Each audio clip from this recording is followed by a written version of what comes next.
Hi and welcome back to another video. Today I will be talking about the benefits of safe spaces and how comfort zones can help to better understand our anxiety and stress.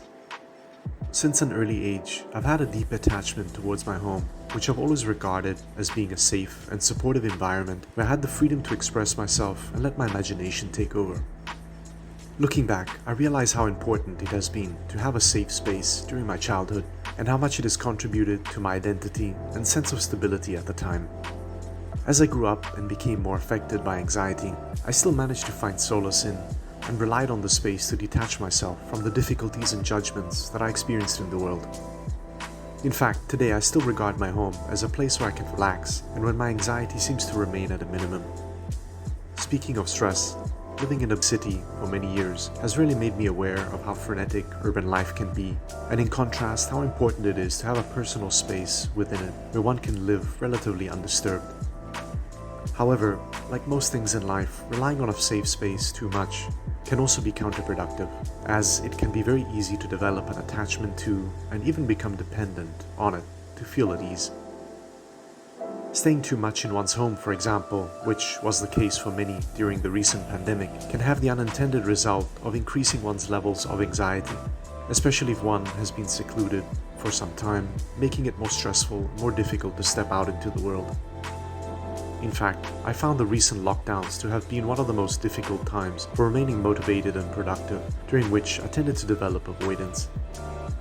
For this reason, I find that going out and engaging in outside activities on a regular basis is a good way to mitigate any dependence that I may develop towards my home, and that maintaining an active connection between myself and the world around me is a good way to retain confidence in my ability to cope with various situations in life.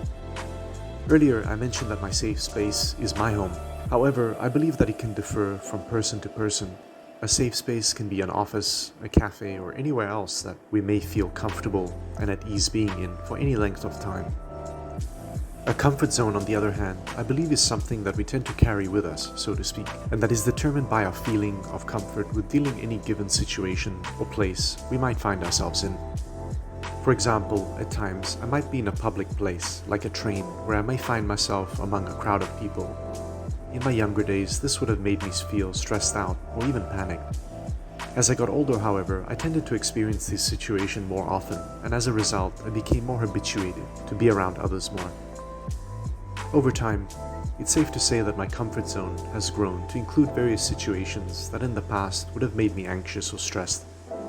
I also believe that comfort zones can be very much affected by outside events that may impact how we perceive situations and places that we might find ourselves in. For example, if I were to take a bus and I were to find it to be noisy and crowded to the point of discomfort, it may cause inconvenience but would not stop me from taking it again the next time round. However, if the bus were to be regularly crowded and noisy, eventually I would no longer feel comfortable and would probably consider an alternative method of travel.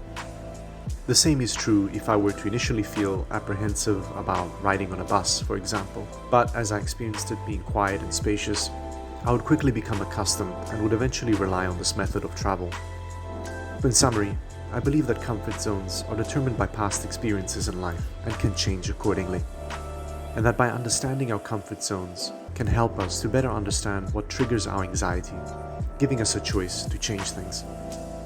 This brings me to the end of this video. Next time, I'll be talking about 5 ways to improve confidence as a way of dealing with anxiety.